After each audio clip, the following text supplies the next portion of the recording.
the color scheme and like guitar in the background is very much giving Speak Now Taylor's version. And I just wanted to acknowledge that. Welcome to A Sunny Book Nook. I am staying with my friend in San Francisco. If you've been following me on Instagram, you would know I've been like traveling a bit and whatnot. But yeah, today I'm just here to talk about my book check-in tag. It's technically the mid-year book freakout tag, and I've done this for a few years now, and it's just a way of me checking in, obviously, in the middle of the year, how my reading is going. And to be honest, reading is not going that well this year because this year isn't going that well. like, it's just not that great in general. I've talked about this in other videos, but I've had to like change my reading goals and stuff a little bit and move things around.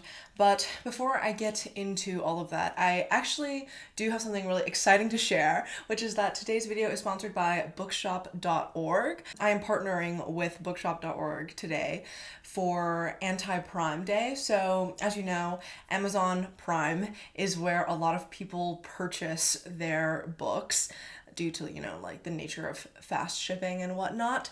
But it's not a sustainable business structure for books and publishers and authors and booksellers. And in order to support independent booksellers and independent bookshops, which is really important to me, shopping online through bookshop.org can be a good alternative to just buying your books on Amazon, because bookshop.org basically works to partner with independent bookshops to ship to your address. And for Anti-Prime Day, which is July 11th and July 12th, so today and tomorrow, bookshop.org is offering all shoppers who purchase $100 or more, which is pretty easy when you're shopping for books, to be honest, a free tote bag, but also free shipping. And that is pretty amazing, honestly, and something you can't get from Amazon Prime, as well as supporting local independent booksellers and local indie bookshops. Bookshop.org, every book purchase you make on it supports a local independent bookstore. And actually, over 80% of bookshop.org's profit margins go directly to independent bookstores, and I think that's really cool. It's really disheartening that the truth of the matter is that Amazon sells over like 60% of books in the US right now, and it's growing. So I think bookshop.org as an online shopping alternative is just better. And also, you don't really need instant shipping most of the time because you're not going to read the book until much later. My physical TBR is just a bunch of books I've collected over the years, collecting dust. So yeah, anyways, that's my plug for bookshop.org. Thank you to them for sponsoring me. It's great to partner with this huge platform, which is really confronting Amazon's sort of like attack and encroachment on local independent bookstores, which are really important to me as a reader and like lover of books and small bookstores. But anyways, to get into the mid-year freakout tag, I am also going to incorporate some of Kayla from Books and Lala's tags into this, or tag questions into this. I just watched her video, so it's on my mind. And actually, I'll start with those questions first. She asked us, what is your favorite video that you made for this year? And who are your favorite bookish content creators on BookTube? And for that, I would have to say, just like I haven't been reading as much and accomplishing my reading goals the way that I expected to and wanted to at the beginning of this year, I haven't really been making videos on here the way that I've wanted to either. And so that's just really unfortunate and disappointing for me. But the videos that I have made, the ones that I'm most proud of this year so far is definitely, I really liked my physical TBR reading vlog. That was fun to make. I also think that the A24 movies as book recommendations video was fun, and I think that my pairings and my reasoning are pretty on point and pretty good. So I don't think people understand. I feel like my curation of the vibes of matching different books with different movies, distributed by A24, were pretty solid. So you have to let me know. Watch that video if you haven't already, and let me know if you think that they were solid as well. Because as much as I am a book person, I do love movies and film, and I think like as two different mediums, it's interesting to see what carries over, and I want to see, like if you think my attributions are correct, because sometimes I watch other people's videos or like listicles talking about what movies and books they think go together well in terms of reminding them of one or the other, and I'm like, I don't know, I disagree. But anyways, also, I should have mentioned this at the beginning of the video, but because I'm staying with my friend and this is my background, my disclaimer is that I don't play the guitar. Look at my nails. Are these the hands of someone who can play the guitar? No. So anyways, I just realized because it's right behind me, I'm like, I don't want to be hit with the like catfishing or like fake indie guitar playing girl allegations. Not what I'm trying to do. But anyways, okay, so to get into the actual tag questions, and I've done this a few years in a row now, so let's just keep doing that. The first question is the best book that you've read so far in 2023. And this is always hard because it's like, best book. What do you mean by that? Best as in my favorite, best as in objectively the best written, best as in like best nonfiction or fiction, because you can't even compare those. Those are different parameters entirely. And like what did I learn the most from? So I'm just going to answer all of those and just do a little list. I would say one of the first books I read this year that I read in the reading vlog that I mentioned, that I would say is one of my favorites, is The Very Nice Box by Fleischman and Gleicher. It's two women who wrote it, but I always forget their names. But this book is so excellent, and I have a physical copy, but again, I'm in San Francisco right now. I'm not from here. This is actually my first time visiting, so, sound off in the comments if you have any recommendations or suggestions for what to do, bookstores to go to, places to eat, etc. in SF. But anyways, because I'm there, I don't have any of my physical books with me. Duh. So, yeah, The Very Nice Box was one of the best fiction books I've read this year.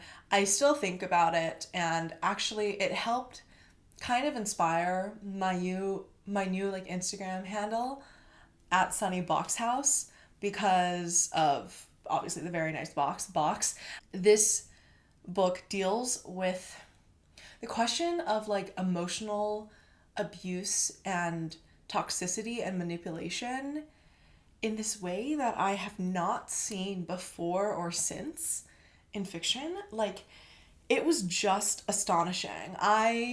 It also tackled like the sort of, I know a sort of popular discourse as of right now is like therapy speak, and whether men who do that are like problematic or whatever, and whether therapy actually makes you worse, and that type of thing. And I feel like I wish I could just tell people like, you should just read this novel, but a lot of people don't understand how novels and fiction can like help inform their worldviews, of course, otherwise people wouldn't act like this. But anyways, this book just really made me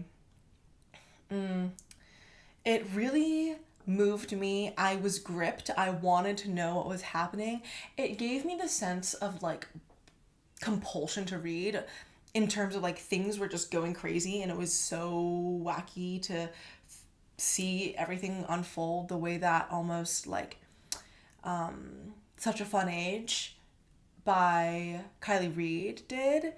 And it was this main character who is this woman dealing with the grief of her girlfriend and soon to be fiance at the time, having passed like 10 years ago.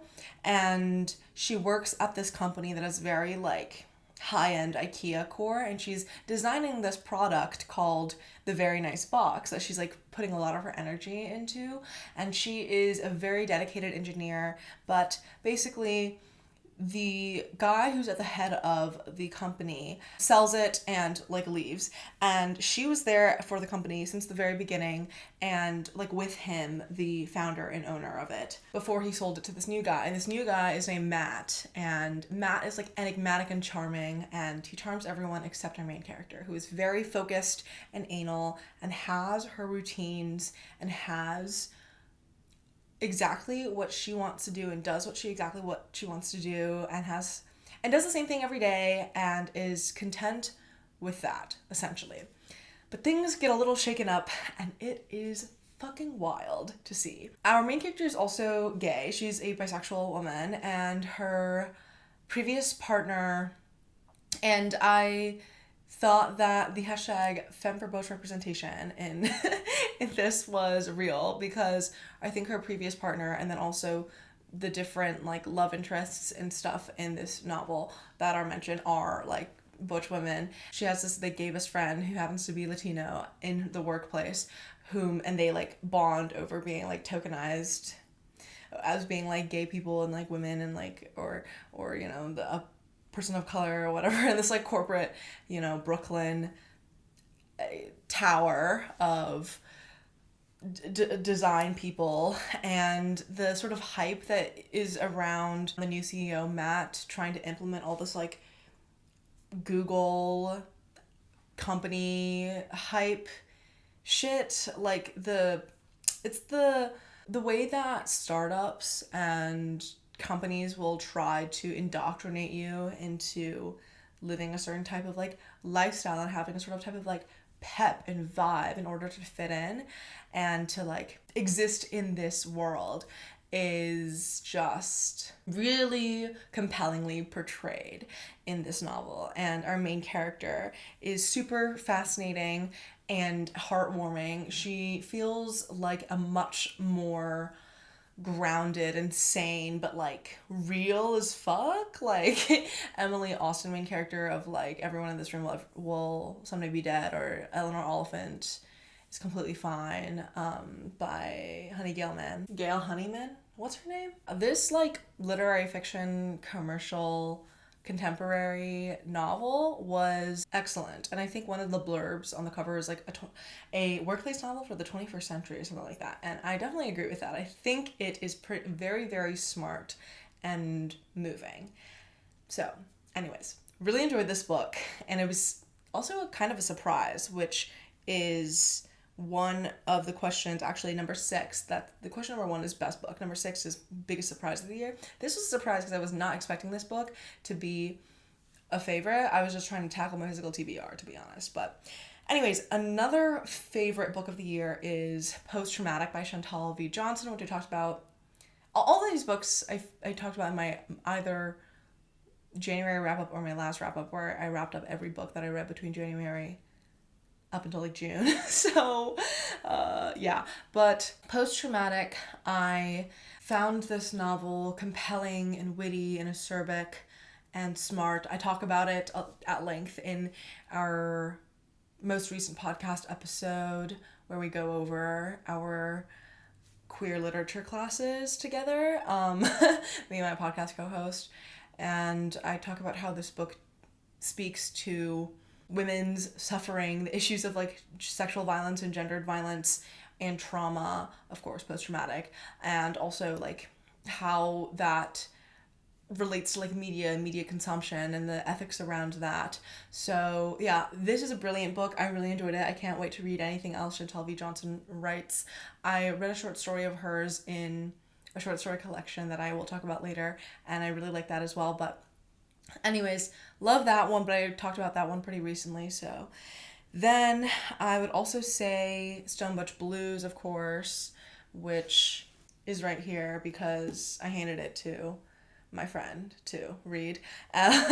But this book, a seminal piece of history, lesbian history, trans history, working class history, labor history, the history of the latter half of like the 20th century in the US, but also the story of one person really trying to find herself and understand her place in the world and falling in and out of love and chasing what she wants and not knowing what she wants. And I think it's just one of the most important books that's ever been written. And Alison Bechdel, author of the graphic novel Fun Home and writer of the comic strip Dykes to Watch Out For, of course, blurbed it and was very correct in saying, "So Much Blues has probably touched your life even if you haven't read it yet. It's a movement classic, one of those books that spilled right out of its binding and into the world, changing the landscape irrevocably."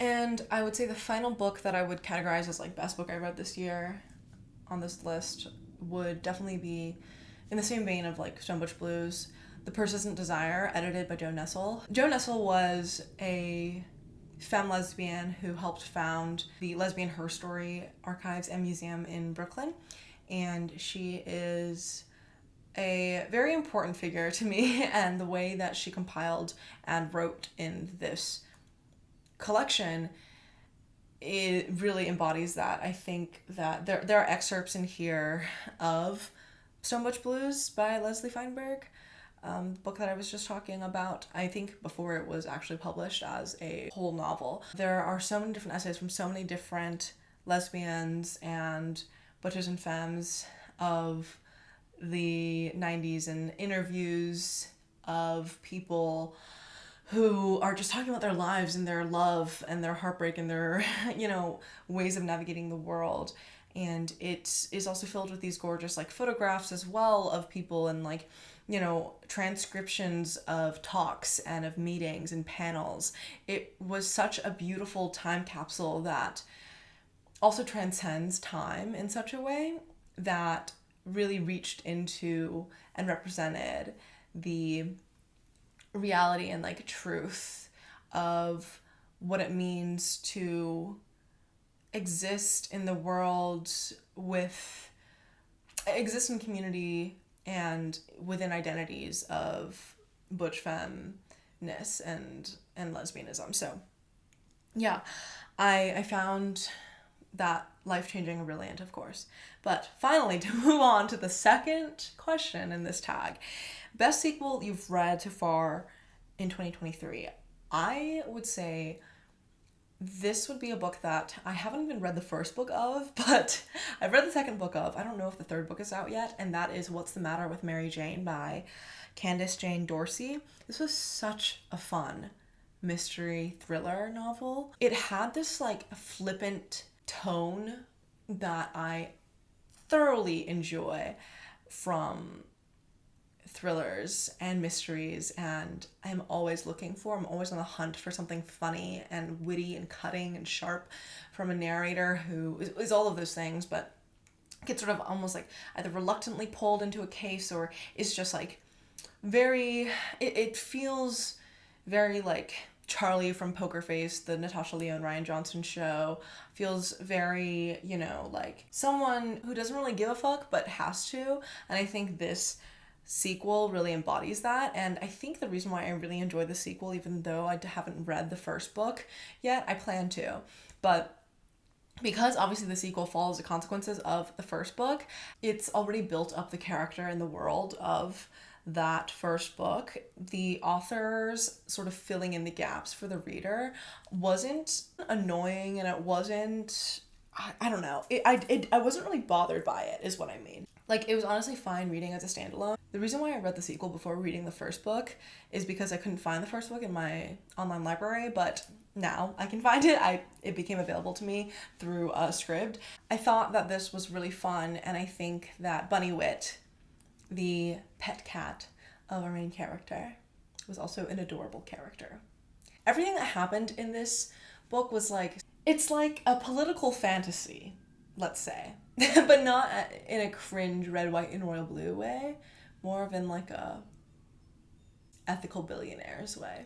Anyways, the third question of this tag is new release you haven't read yet but want to. And I would say Brutes by Diz Tate. I really want to read this because it seems like a messy teenage friendship, girlhood, drama story that I love, a la The Divines and such, right? Like, love some shit like that. The fucking sirens that are happening, like, calm down. Anyway, I'm interested in that, and it has this, like, summer vibe to it, from what I can tell. And obviously we're in the midst of summer, although San Francisco summers. What? I don't really believe in what's happening here. Anyways, and I would also say Death Valley by Melissa Broder. Really looking forward to reading this one. I want to get my hands on it so bad. It's needed and necessary, you know, because I really enjoyed the Pisces. I liked Milk Fed. I think Melissa Broder is kind of like the blueprint in writing a lot of this type of like weird literary fiction about strange, off-putting women, and I'm super interested to see how compelling this book is. I just want to see where it goes, right? Number 4 is most anticipated release for the second half of the year, and I think my answer to this question is the same as a lot of people's, which is Rouge by Mona Awad. It is a book that I really want to read because Mona Awad is also a brilliant writer. Look, I couldn't finish Bunny. I read it like, I DNF'd it like 3 years ago at this point, 2 years ago. I just, wasn't, but I've read All's Well, loved All's Well, and Rouge seems like more of an All's Well than a Bunny, almost, or maybe in between that, but I also really enjoyed 13 Ways of Looking at a Fat Girl, and her other novel, and, gosh, does she have another novel? I'm forgetting, but yeah, I know I like her writing, so super excited to get to Rouge. And the cover is just brilliant. The next question of this tag is Biggest Disappointment, number 5, and I don't know. I don't really have high expectations for books that often, so I don't really get disappointed. But I would say that Your Driver is Waiting was a bit of a disappointment, like just a little bit. Mostly because with this cover and with the concept of like an Uber, Lyft driver, like a rideshare driver who is really in the financial trenches and getting involved in some sort of organizing. She's dealing with the grief of the death of her father, her mom struggling with a lot of mental health issues as well, and then her getting involved with this like kind of rich white girl who is out of touch with her reality. I'm just like, the concept is very interesting and very compelling, but the delivery just wasn't there for me, because the level of like realism and camp that was being brought about in the tone and the delivery of this, it wasn't really hitting the mark for me.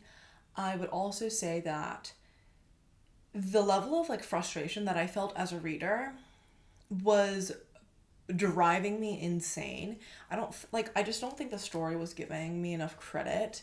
It was giving the reader enough credit to like pick up on what the author was putting down because of how much she was hitting us over the head, which is why I feel like it sort of couldn't get that balance between camp and like realism, because the story is being genuine about the points that it's making the whole time, but it's not really conveying it in a way that respects the reader to pick up on what's being put down, I guess. I don't know. It's just like too on the nose. I feel like is my biggest gripe with it, hence it being a disappointment, if I can say that. As much as, it's not so much disappointing as much as I have like critiques, obviously, hence my critiques and voicing them. So then on the other end of the spectrum, or I guess in a similar vein, number 6 of this tag, biggest surprise. I would say my biggest gag of the year was definitely reading Sam by Allegra Goodman. I just picked this up on a whim because it got recommended to me on Scribd, and it blew me like out of the fucking water. I did not expect it to be so moving and compelling, but it really was. It's this literary fiction novel following a girl named Sam from a very young age, like 6 or 7, all the way up to her adulthood. She has a bit of a deadbeat father whom she idolizes as a kid. Her parents are separated. Her mom is like struggling to raise her a bit. Her mom has a difficult relationship with her family. Her dad is kind of loose, wild, and free, an alcoholic. He like is an acrobat or whatever. He like performs magic around the world. or traveling around the country, and he is not there for her that often, but when he is, she's really glad to see him, especially, when she's a little girl. And he's the one who gets her into rock climbing. So she gets really into rock climbing as a little girl, and we see how rock climbing as an activity where that takes her in some ways, but it's not really about rock climbing as much as it's about the relationships that she builds along the way. Like her best friend from childhood, the one whose family has like some more money and like comfort than her family comes from, and who ends up going to a boarding school, I think like Philip Exeter or something, when they do get to high school. Like, it's about her relationship to the boys that she ends up dating. It's about her relationship to her parents, of course, as and the men that her mom dates, and the grief and trauma and heartbreak of like life and growing up, coming of age, adolescence, becoming an adult and your own person in this way that was just brilliantly conveyed in this narrative. I just was like, wow, like literature is not dead. Contemporary literary fiction is really something that can really still move you in a way that I forgot could be the case. Sorry, I'm messing with my necklace so much because like I keep on editing myself with me wearing it and it not being centered, like the pendant not being centered, and it's bothering me so much. My favorite new author, that is question number 7 of this tag. I would say I'm gonna name 2 people. They're both short story authors, short story speculative fiction women authors. What's new about me and my taste? But Kelly Link, who has been in the game for a while, she's one of the OG weird fiction writers, but I really got into her writing this year because I really liked White Cat, Black Dog, that short story collection. I'm almost done with this one short story collection I've been reading for ages. I think I'm getting into her. I like her work, and I just fuck with it. I think I've read some different short stories and different anthologies from her as well, and I enjoy it. I'm a fan. Okay, I might have been overexposed for like that last chunk of video. Sorry. The lighting in this room is like changing as the sun is going behind and in front of the clouds and whatnot. Not used to Bay Area weather. Besides Kelly Link, I would say Ozja Bekek, this Bosnian writer who wrote Mars, and then, what was her second? I just talked about it. Anyway, Ozja Bekek. I read her 2 short story collections, I think published by like the Feminist Press and also translated, of course, and they were both pretty brilliant. I really enjoyed them, and I'm on the lookout for anything else she's writing. Definitely would say she's another favorite writer. Number 8, newest fictional crush. I don't really have crushes on fictional characters. I don't know. I'm already delusional enough in like real life. And then number 9 is newest favorite character. I would definitely say Vivian in Post Traumatic by Chantal V. Johnson. Her mind is just something else, and she's just so fucking real. I admire her. Even if you've read the book, you know how crazy this is, but like I get her. She's a crazy bitch, and I really respect her. Tag question number 10 is book that made you cry. Once again, Stone Butch Blues. I cried multiple times reading that book. I don't think if you can read that book without crying, there's something wrong with you, I would say, but but maybe that's too strong of a statement to make. And then number 11 is book that made you happy. I would say Big Swiss by Jen Began. This book brought a smile to my face multiple times. I was like, this is just fun and silly, even though it is kind of dark and weird and twisted. But I find dark, weird, twisted things fun and silly, and that make me feel happy. So, like, once again, my weirdness is really central and integral to all of this. And number 12, favorite book to movie adaptation I've seen this year. I honestly haven't seen any. To my knowledge, I mean, you can go look at my Letterboxd if you want and see if I've watched any this past year, because I took a look at my film diary for 2023 and I don't think I have. I haven't been watching that many films that, like, really either, so... And, like, the ones that I have, I'm like, a lot of this shit's mid. So, now what? Number 13. Most beautiful book you've bought so far or received. I'm gonna go with received because Peach Pit, edited by Molly Ewan and Kristen Buckley. This book, Molly sent me the arc and it just made me so happy. I was geeked the fuck out. Beautiful cover and amazing collection. I loved so many of these short stories. I think the lineup of the authors was just bangers. Like bangers, banger. Like it was just hit after hit. And I'm so happy that I got sent this. And it is a very beautiful book that was sent to me. So finally, the last question for this tag is, what books do you need to read by the end of the year? So many, like, are you kidding me? First of all, I have to read like over 100 books, 140 books in order to like, or no, wait. Yeah, I don't know. I have to read a lot of books to meet my end of the year like reading goal. So let's focus on the numbers first besides like names. But I just started a novel the other day. The paperback's in the bedroom. I don't want to go grab it. But that is The Door by Magda Szabo, which is translated from Hungarian, and I've had it on my shelf for like years. Once again, physical TBRs. So yeah, I mean, that's a book I want to finish before the end of the year. That would be fucking great. That is actually, I think, all I have for you today for the mid-year book freakout tag. Thank you so much for watching, and definitely check out bookshop.org if you're watching this on Anti-Prime Day, which is July 11th or 12th. That is all I have for you today, and I will see you in my next video, hopefully. Bye.